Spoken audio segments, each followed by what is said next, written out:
You call it the China virus, the Chinese virus. Don't you realize that's racist? Don't you realize that you're going to get Chinese hurt by calling it the Chinese virus? It's racist. And he just goes, no, it's not. Why do you keep calling it the Chinese virus? And he goes, because it's from China.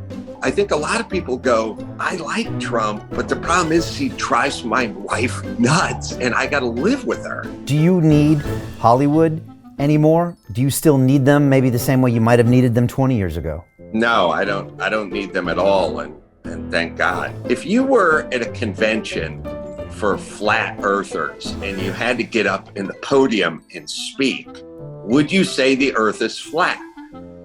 And my answer is, I wouldn't.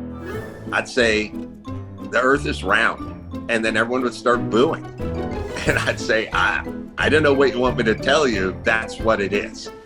And then the after party would suck for me. But the earth is round, so that's what I'm gonna say.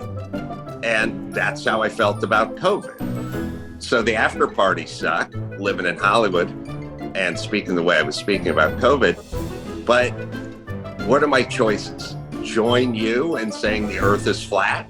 I couldn't live with myself. If you can't say what you want to say as a comedian, I think it's time to hang it up.